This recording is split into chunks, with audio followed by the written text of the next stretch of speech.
Barbi Click. I am a deacon and ordained in 2018, I think. I am the missioner for Jubilee Ministry in the diocese, and I'm also affiliated with Christ Church Cathedral. Plus, I manage the food ministry at Trinity Episcopal Church in St. Louis, in the Central West End. It means a great deal. I think it's one of the major reasons why we're still in St. Louis, as opposed to having moved back to Texas or to New Mexico or wherever we might have lived.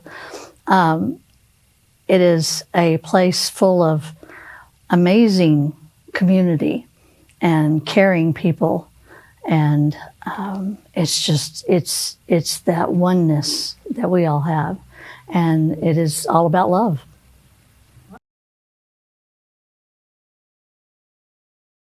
Oh, wow. My mother, because she was going to the Episcopal Church. I was raised Southern Baptist in rural Texas, so it was a big leap.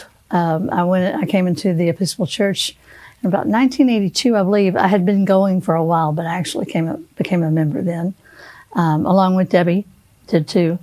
And we raised our kids in the Episcopal Church. We were in the Diocese of Fort Worth as it existed at that time, which meant no women, no LGBT people who were out. I mean, if you were closeted, it was okay, but not out. It was detrimental, and one of the major reasons why we left. So the Episcopal Diocese of Missouri is basically our home, because it's the one that loves us and the one that welcomed us.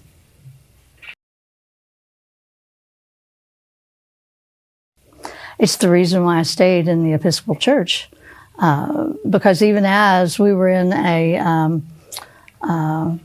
diocese that did not believe in any of those things, or actively worked against those things, we saw people from outside, like attending a general convention in 2006. It was absolutely amazing to see the diversity, to see the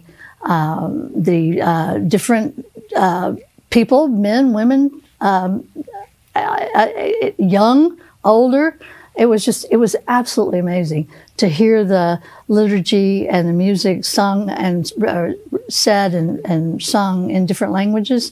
It showed us that we were not in this little walled off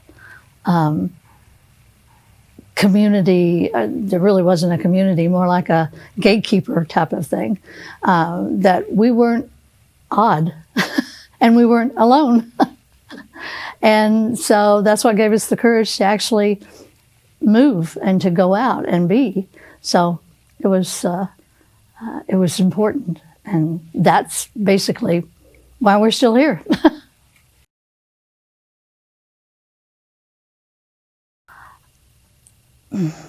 I have never felt so welcomed, so accepted, so appreciated as I do here. But I mean, I'm talking by a vast number of people. And after Bishop Dion became our bishop, it grew even more. I accidentally found myself in food ministry almost 12 years ago, and it's something that became my life, my reason for being.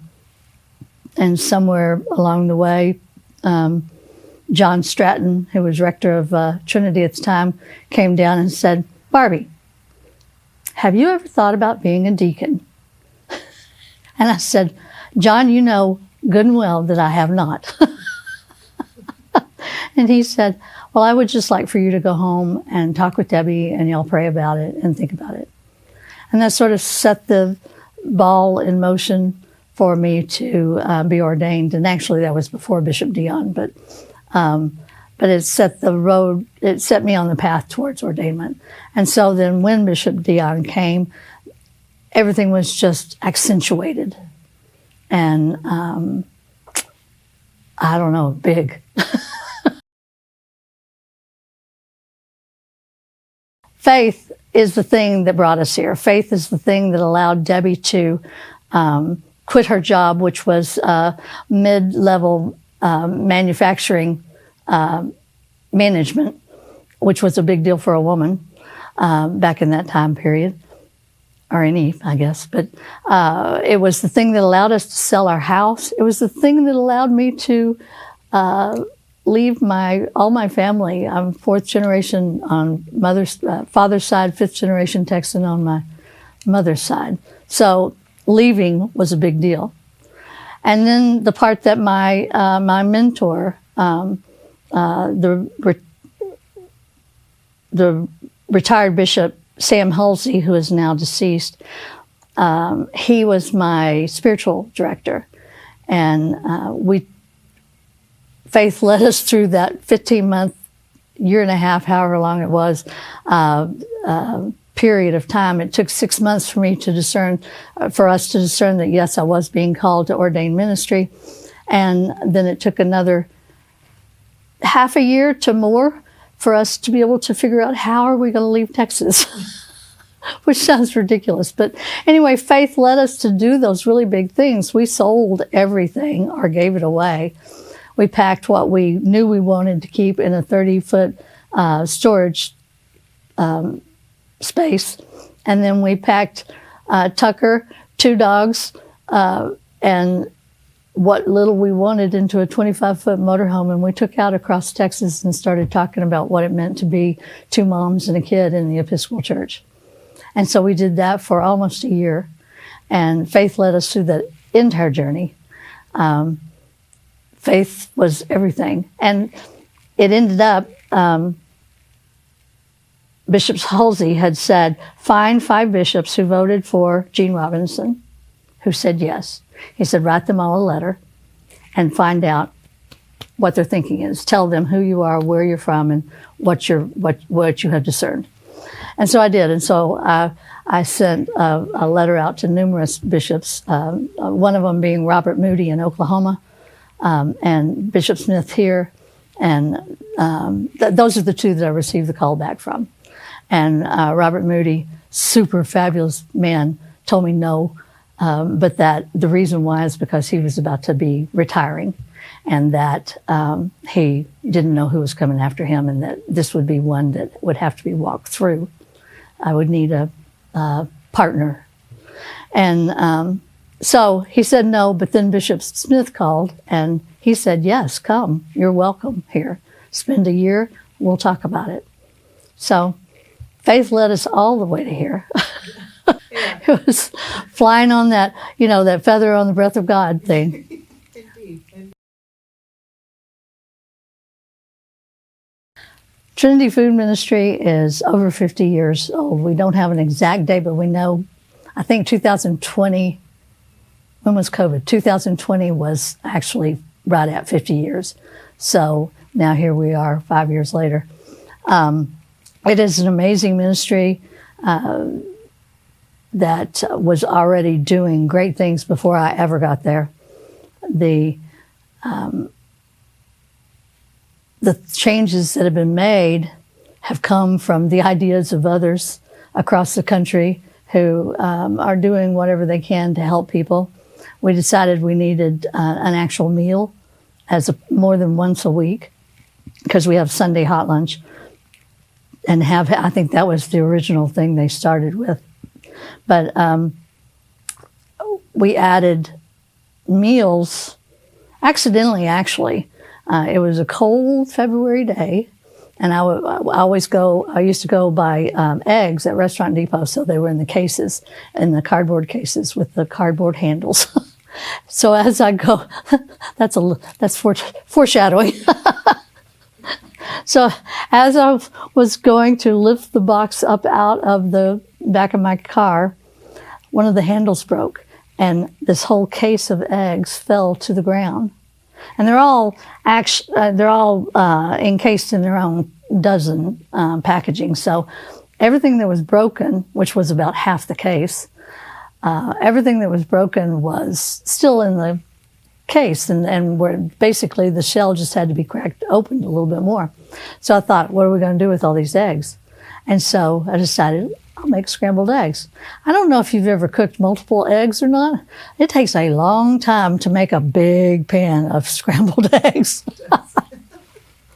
But anyway, we had eggs that day, which was an unusual thing because normally we only had sweet things. And people were so excited about it. And so one of the volunteers said, well, what if I do soup next week? And I said, let's do it. And so we started into that whole food meal aspect. And so now we have Tuesday, Wednesday, Thursday, and Sunday hot meals.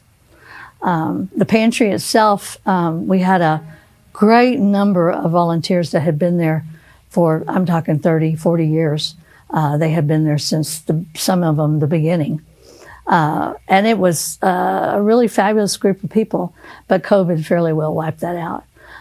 And so when we came back, we switched tactics. Instead of having a pantry where a family of 4 came in and we gave them 3-day supply of food for 4 people, now they come in, they register, however many are in their household, then they're given a cart and the number of people that are in their household, a little sheet, and they shop and they get what they want. So everything is full choice now. And that's really, it's added a dignity and respect aspect that while it wasn't undignified necessarily, choice is something that people who live in poverty don't always get. It's like, here, take it or leave it. So it was a special way to do this. And so when we came back, we only came back to 2 days a week. So after COVID was fully over, basically declared a non-thing anymore, we did a new thing with Wednesday Cafe, which is noon to 2, and it's just a simple lunch. Like today we had lentil soup and garlic bread and King Arthur brownies for dessert. And it's just, there's a lot of conversation. There's a lot of people coming in just to get warm, get cool, just to maybe take a nap. And it's a really good place, and everybody in the neighborhood is invited. Anybody in the diocese, the whole city is invited.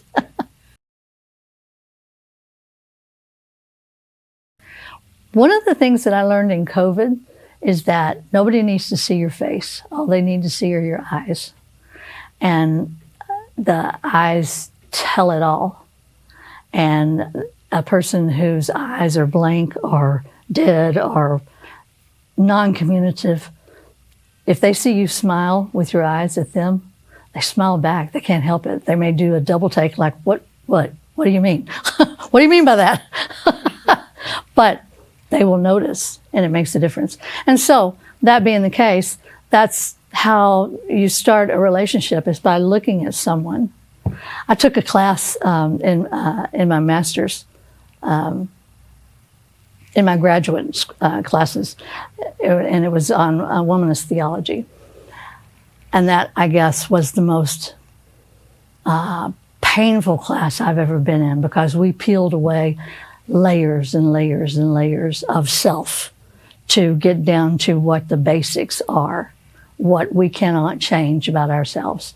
That class started out with 25 people in it, and there were 7 of us at the end. But it was a class that probably taught me more than I ever would have learned any other way. And one of the exercises that she had us do, which everybody absolutely detested, was looking at each other eye to eye, and just looking into each other's eye and looking past that. And this woman was a little bit taller than me, so I was having to look up at her. But I was staring into her eyes, and both of us were sort of like, I'll stare you down. And then all of a sudden, I saw deep into her eyes, almost past the surface. And I saw her eyes change as she went, whoa, I'm feeling it too. And it had a lasting effect on me as far as eye contact goes. And as I said, that is the first step in building a relationship. When people know you see them, when people know that you recognize that they are a human standing right in front of you, it makes a difference. And so that's what I base everything on. And to me, that exhibits love. But to start that with the eye contact, and people who wouldn't have ever trusted you otherwise suddenly look at you like, wait, what is this? And they have to check it out a little bit more. So then you wind up building a relationship. Oh, I fell into it for sure. When we were in Fort Worth, Debbie worked with one of the elder parishioners who wanted to keep this little tiny food pantry alive. And so Debbie helped her. And when she got dementia, Debbie ended up taking it over. And I did not want to spend my Saturday mornings that way. But she drugged me into it, and I worked in the clothing, and somehow, those little changes in life. Well, I had one of those, one of hundreds I've had since then. And so then I wound up, when we moved to another place in Texas, I wound up volunteering because Tucker was in school at that time, and I didn't have anything to do with myself. So I volunteered at a local food pantry. So I kind of grew into a deeper understanding at that point of actually what I was doing. And then when we ended up here in St. Louis, several years later, I had a couple of jobs in between. But Adrienne Fly, who was the volunteer manager of the food ministry at that particular time, she was volunteering downstairs at the cathedral in the office, and she was talking to another person saying that they needed Thursday volunteers. And I said, well, hey, I'll do that. I don't have anything else to do. I'll do that. So Thursday rolled along, and about 1:30 or whatever time it was, I got a phone call saying, Barbi, are you going to come to the pantry today? And I went, oh my gosh, I forgot. So I still wasn't quite into it. But that conversation led to a deeper conversation, which led to Ann Kelsey, who was the rector at the time, and she hired me to become the food manager. So it took me a while to learn how to work with volunteers, that many volunteers. I've always worked with volunteers, but that many in one compressed area, and how to try to meet the needs of the people that were coming in for help. And I learned a lot. I've learned a lot. I'm not the same person I was 12 years ago when I first started there. I certainly am not. But I believe that as I was growing into, I grew into this call.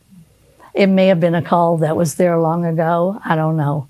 I'm very justice-minded and aware that poverty is an unjust thing and carefully manipulated, and that change has got to come, and to be part of the change somehow in a small, minute, it doesn't matter how much part you are, just that you are a part.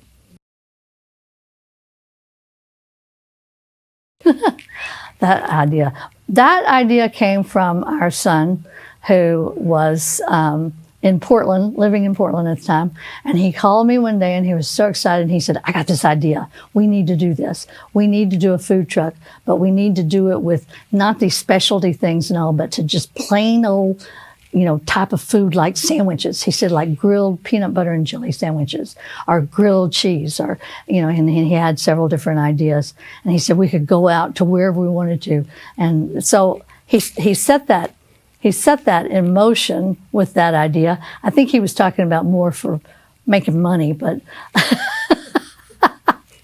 Spirit did something with that, So anyway, so the idea was born, and somewhere along the line, I tried to float it at Trinity, and the rector at the time was very interested, but there were too many questions. I mean, I have visions. I can see and I can see the steps, and it's one of the reasons why some of these things were able to come together. It's not necessarily from me, but from whatever gives me that gift. So I was just exploring the idea. Is this something that we would be willing to invest in, our time, our talent, our whatevers? And questions started getting asked, like, well, who would own the truck? Well, where would it stay? Well, this. It's like, those aren't questions right now. So then I went to, because I thought, this ain't going to work. It's muddy in the water, so I don't want muddied. And so I went to Bishop Dion and I said, hey, what do you think? And he was like, I like that idea. And so I wound up getting a New Ventures grant twice. St. Peter's Episcopal Church has been instrumental in making sure we have whatever funds we need. In fact, to the point of helping to repair some of the things that were not properly done in the first part. And I'm talking volunteer labor. Emmanuel in Webster Groves allows the truck a place to live or sleep or whatever. There's so many, there's so many different groups that are trying to be a part of it, wanting to be a part of it. We have been stymied by weather, by people's schedules getting so wamperjawed that we haven't been able to go out like we want to. That's our next level that we need to get to. It's been fun. The people love the food. We're looking at new things to do. We've got a great group who are willing to take it, push the boundaries and go out a little bit further than here at the cathedral. So it's been good. It's something that I believe all along was Spirit born and Spirit led. And so therefore all I had to do was just be that feather. Someone who that's looking for a church type of thing, I would offer several suggestions on where to go. I mean, try out. Don't go to just one. Check out numerous ones. There's so many really, relatively speaking, coming from me, a Texan who was driving 50 miles to go to one church. There's a whole lot of parishes in the city and in the West County, South County. Well, not South, I guess, but anyway, there's plenty of parishes. Check them out, every one of them. And if one doesn't fit, don't get discouraged. Just go to the next one, because one day you're going to walk in and you're going to say, okay, we're home. And I believe that is the way that we do the Episcopal Church here in the Diocese of Missouri. I think it's a way that is not done everywhere. And I believe that it works. And I would always encourage someone, check it out. Talk to people. That when people remember me, that they remember love. I think that it is my, Bishop Dion asked the deacons at clergy at the Deacon retreat this past weekend what our superpower was. And I believe my superpower is love, the ability to love. It's not always easy, but it's easier every time you overcome one of those not so easy moments. And that you can disagree with people and still love them deeply. And I hope that's what people remember. I hope that's my legacy.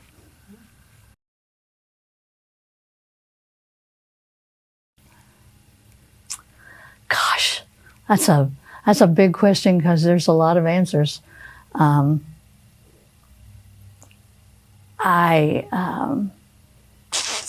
Hope, I think. That may sound evasive to some people, but it's what I'm living on right now, is hope. As I go through some health issues and all, it's the hope and the love, and those things, the outpouring of hope and healing prayers and love, those make my heart sing. And there's 5 million other answers to that too, but that's the biggest one right now, I guess. Yeah. Well, what a blessing to have so many that you have to choose. Yeah, yeah, I do. Yeah.